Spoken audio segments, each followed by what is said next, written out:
میرا پیارا نبی کتنا پیارا نبی، ساری دنیا کا ہے وہ دلارا نبی، امتی امتی حبیب اللہ صلی اللہ تعالی علیہ وسلم پیش حق مفدا شفاعت کا سناتے جائیں گے، آپ روتے جائیں گے، ہم کو ہنساتے جائیں گے۔ وسعتیں دی ہے خدا نے دامن محبوب میں، جرم کھلتے جائیں گے، آقا چھپاتے جائیں گے، اور حشر تک ڈالیں گے ہم پیدائش مولا کی دھوم، مثل فارس نجد کے قلعے گراتے جائیں گے۔ خاک ہو جائیں عدو جل کر مگر ہم تو رضا، دم میں جب تک دم ہے ذکر ان کا سناتے جائیں گے۔ ہمارے اور آپ کے امام فرماتے ہیں دم میں جب تک دم ہے، جب تک ہمارے بدن میں جان ہے تب تک ہم ذکر کریں گے، سنائیں گے، اور آپ کے بدن میں جب تک جان ہے تب تک مصطفیٰ کا ذکر سنتے جائیں گے۔ نبی کا ذکر سننا یہ بہت زیادہ ثواب کا باعث ہے اور زندگی میں سدھار کا ذریعہ ہے۔ آپ اگر نبی کی سنت کو سنیں گے، مصطفیٰ جان رحمت کی زندگی کو دیکھیں گے تو آپ کو معلوم ہوگا کہ نبی اکرم صلی اللہ تعالی علیہ وسلم نے صرف یہی نہیں کہ ہماری اور آپ کی اصلاح فرمائی ہے، بلکہ وہ قانون اور وہ مصطفیٰ جان رحمت اس دنیا میں دستور لے کر کے آئے ہیں، جو قانون پوری دنیا کے لیے، پوری انسانیت کے لیے، پوری سوسائٹی کے لیے، پوری جماعت کے لیے قابل فخر بھی ہے، اور اس پر عمل کرنا زندگی کا معراج بھی ہے۔ سبحان اللہ، بولو سبحان اللہ۔ حضور صلی اللہ تعالی علیہ وسلم اس دنیا میں تشریف لائے جسے ہم اور آپ میلاد النبی کہتے ہیں۔ حضور کی تشریف آوری آج ہم اور آپ ہی نہیں بلکہ پوری دنیا میں جہاں جہاں توحید کے ماننے والے، جہاں جہاں کلمہ پڑھنے والے لوگ رہتے ہیں، وہ سب مصطفیٰ کی آمد پر خوشی مناتے ہیں، چراغاں کرتے ہیں، جلوس نکالتے ہیں، اپنے اپنے طور پر نبی اکرم صلی اللہ تعالی علیہ وسلم کے آنے کی خوشی کرتے ہیں، محفل مناتے ہیں، تذکرہ کرتے ہیں، حضور کا ذکر کرتے ہیں، حضور کی تعریف کرتے ہیں، حضور کی عظمتیں بیان کرتے ہیں، اور اپنی زبان میں یہ کہتے ہیں کہ سب سے اعلیٰ و اولا ہمارا نبی، سب سے برتر و بالا ہمارا نبی، سب چمک والے اجلوں میں چمکا کیے، اندھے شیشوں میں چمکا ہمارا نبی، کون دیتا ہے دینے کو منہ چاہیے، دینے والا ہے سچا ہمارا نبی، خلق سے اولیاء، اولیاء سے رسول، اور رسولوں سے اعلیٰ ہمارا نبی۔ سبحان اللہ، سبحان اللہ، کیا بات۔ تو سب سے بلند، سب سے برتر، سب سے بالا ہمارے اور آپ کے آقا ہیں، مصطفیٰ جان رحمت صلی اللہ تعالی علیہ وسلم اس دنیا میں تشریف لائے۔ اللہ فرماتا ہے الذی بعث فی الامیین رسولا، اے دنیا والو سنو سنو، پروردگار کی ذات وہ ہے جس نے امیوں میں اللہ کا رسول بھیجا۔ حضور کہاں تشریف لائے؟ امیوں میں۔ امی کا مطلب ہوتا ہے ان پڑھ، بغیر پڑھے لکھے، جاہل گوار، اچڈ لوگ، دیہات کے رہنے والے، بدوی لوگ جو پڑھنا لکھنا نہیں جانتے تھے، جو کسی کالج اور مدرسہ میں نہیں گئے تھے، چونکہ ان کے ماحول میں عرب میں نہ کوئی کالج تھا، نہ کوئی مدرسہ تھا، نہ کوئی یونیورسٹی تھی، نہ کوئی ادارہ تھا، نہ کوئی ٹیوشن سینٹر تھا، وہاں پر پڑھائی کا ماحول ہی نہیں تھا، لوگ پڑھتے ہی نہیں تھے۔ ایسے ماحول میں مصطفیٰ جان رحمت تشریف لائے اور ہمیں اور آپ کو تعلیم پر ابھارا، ہماری اور آپ کے نظریے کو تعلیمی بنایا، ہماری اور آپ کی سوچ کو ہم تعلیم سے، ہماری اور آپ کی سوچ کو ہم آہنگ کیا۔ مصطفیٰ جان رحمت تشریف لائے تو آپ صلی اللہ تعالی علیہ وسلم نے پڑھنے پڑھانے کا ایک بہترین طریقہ ہمیں اور آپ کو عطا فرمایا۔ نبی تشریف لائے تو ارشاد فرمایا العلم نور، اے دنیا والے پڑھ لیا کرو، کیونکہ یہ علم روشنی ہے، جس کے پاس علم ہے اسی کے پاس اجالا ہے، جہاں علم نہیں ہے وہاں تاریکی۔ بے شک بے شک، سبحان اللہ۔ میرے حضور ان پڑھ لوگوں میں آئے، وہاں کوئی تعلیمی ماحول نہیں تھا، کوئی مدرسہ نہیں تھا، سخت لوگ تھے، ایسے لوگ جو بات بات پر لڑائی کیا کرتے تھے، بات بات پر جھگڑا کیا کرتے تھے، چھوٹی چھوٹی باتوں پر ان کے درمیان جنگ شروع ہو جاتی تھی جو کئی دنوں تک جاری رہتی تھی، آپس میں لڑا کرتے تھے، خوریزی کیا کرتے تھے، فتنہ اور فساد کیا کرتے تھے، دل کے بڑے سخت لوگ تھے، کیونکہ وہ علاقہ بھی بڑا سخت تھا، پتھریلی زمین تھی، زمین ریتیلی تھی، نہ وہاں گھاس اگتی تھی، نہ وہاں ہریالی اگتی تھی، نہ وہاں سبزہ ہوتا تھا، نہ وہاں پر پیڑ پودے ہوتے تھے، اگر پیڑ ہیں تو کہیں کہیں ببول کے پیڑ ہیں یا کھجور کے پیڑ ہیں، ایسی ریتیلی زمین ہے، پتھر کے پہاڑ ہیں، ہر طرف پتھر ہی پتھر ہے، لوگوں کا مزاج بھی پتھر کا ہے، لوگوں کا دل بھی پتھر کا ہے، لوگوں کی فکر بھی پتھر کی ہے، لوگوں کی ذہنیت بھی پتھریلی ہے، ایسے مزاج رکھنے والے لوگوں کے درمیان حضور تشریف لائے ہیں، ایسا دل ہے ان کا کہ قرآن کہتا ہے فَهِيَ كَالْحِجَارَةِ أَوْ أَشَدُّ قَسْوَةً، ان کا دل پتھر کا ہے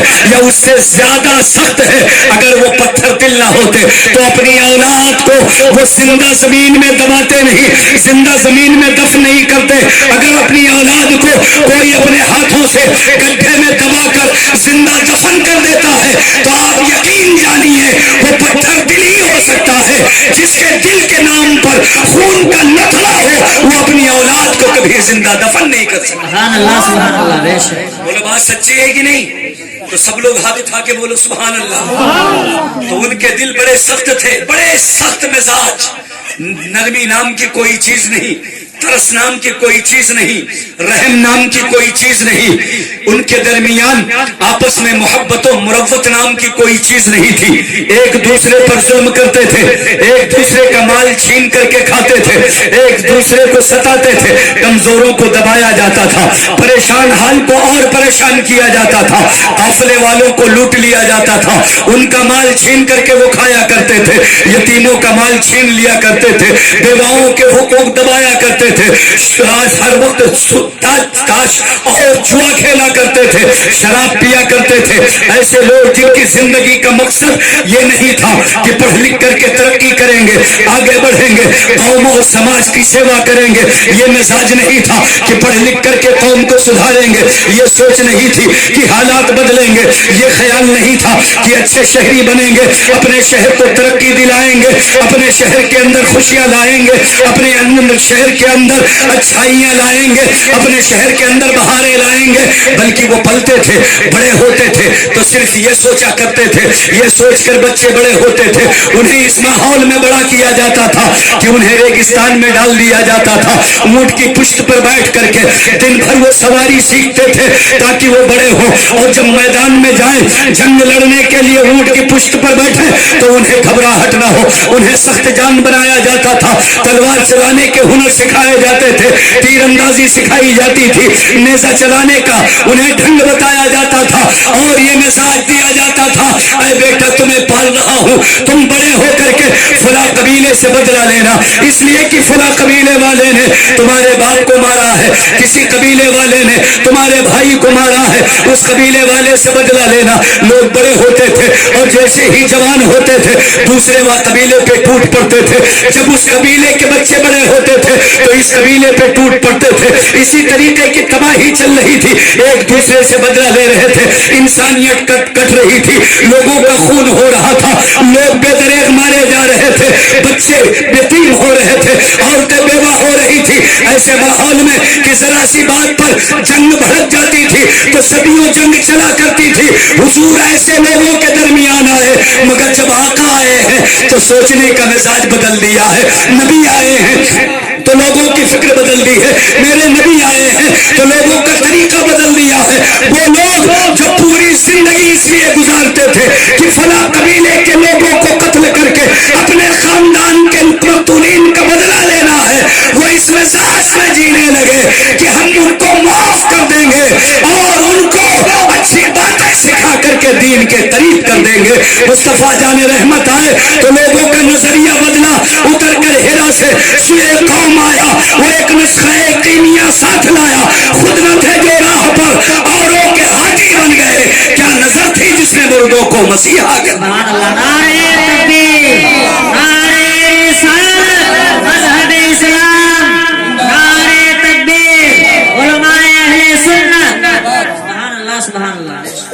میرے بھائیوں، حضور تشریف لائے ہیں، نبی کی آمد ہوئی ہے، آپ کی جلوہ گری ہوئی ہے، تو آپ نے معافی کو عام کیا، معاف کرنے کا طریقہ بتایا ہے، اور فرمایا کہ بات بات پر لڑو مت، جھگڑو مت، بلکہ اپنے بھائیوں کو معاف کر دیا کرو۔ آپ نہیں سن پائے؟ سنے کہ نہیں سنے؟ سمجھ پائے کہ نہیں؟ حضور نے کیا فرمایا کہ اپنے بھائیوں کو معاف کر دیا کرو۔ سب لوگ ہاتھ اٹھا کے بولو سبحان اللہ۔ حضور کے امتی ہو، بتاؤ جھگڑا تو نہیں کرو گے، لڑائی تو نہیں کرو گے، آپس میں ایک دوسرے کی ٹانگ تو نہیں کھینچو گے، ایک دوسرے کے خلاف کوٹ کچہری تو نہیں جاؤ گے، مر مقدمہ تو نہیں کرو گے۔ اگر کسی سے غلطی ہو جاتی ہے تو اسلام معافی کا فرمانا دیتا ہے، تم اپنے بھائی کو معاف کر دیا کرو، اللہ تمہیں معاف کر دے گا۔ میں تھوڑا اچھا کرو، ایک دم جان لیوا مائک ہے، یہاں سے بولو تو کچھ آواز نہیں آتی، نہیں ڈبل یہی جو ہے اچھا لے۔ تو حضور نے کیا فرمایا کہ اپنے بھائیوں کو معاف کر دیا کرو۔ تو آپ کے بھائی سے اگر کوئی غلطی ہو جائے تو آپ اپنے بھائیوں کو معاف کریں۔ ہماری مائیں بہنیں یہاں بیٹھی ہیں، آپس میں پریوار میں کوئی بات ایسی ہو جو آپ کے مزاج کے خلاف ہو، جو آپ کو ٹھیس پہنچاتی ہو، تو آپ بدلہ لینے کے بجائے اسے اللہ اور اس کے رسول کی خوشی کے لیے معاف کر دیا کرو۔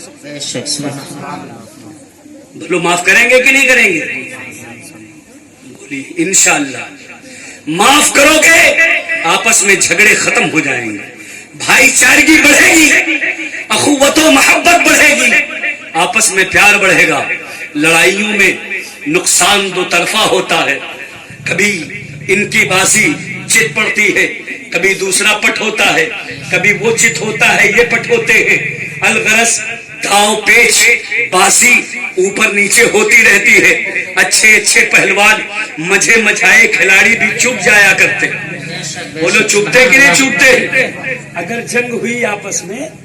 تو کبھی ایسا بھی ہو سکتا ہے، یہ ضروری نہیں کہ جو ہلاک ہو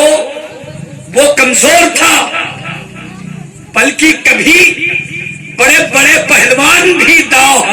بھول جاتے ہیں یا ان کا داؤ فیل ہو جاتا ہے۔ تو جھگڑے میں نقصان دونوں طرف کا ہے، لڑائی میں اپنا نقصان ہے، سامنے والے کا نقصان ہے، اس لیے میرے نبی نے لڑنے سے منع فرمایا۔ حضور نے فرمایا کہ اپنے بھائیوں کو معاف کر دیا کرو، اپنے بھائیوں کی چھوٹی چھوٹی غلطیاں معاف کرو، یہ سوچ کر کے کہ اللہ تمہاری بڑی بڑی خطائیں معاف کرے گا۔ آپ اللہ کی بارگاہ میں کتنی بڑی بڑی غلطیاں کرتے ہیں، کتنی بھاری بھاری خطائیں کرتے ہیں، آپ نے کتنے گناہ کیے ہیں، آپ ذرا اندازہ لگائیے، تنہائی میں سوچئے گا کبھی اللہ کی کتنی نافرمانی کی ہے، کتنی خطائیں کی ہیں، کتنا گناہ کیا ہے، کس قدر آپ کے نامہ اعمال میں گناہ ہیں، مگر اس کے باوجود آپ امید رکھتے ہیں کہ اللہ معاف فرمائے گا۔ بولو امید ہے کہ نہیں؟ ہر آدمی امید رکھتا ہے، کوئی چاہے جتنا خطا کار ہو، گنہگار ہو، مگر وہ یہ امید کرتا ہے کہ اللہ اسے معاف کرے۔ کہاں آپ بھی جا رہے ہیں؟ تو بیٹھیے نا، آپ کدھر چل دیے؟ جانا مدرسہ آپ کو بھی؟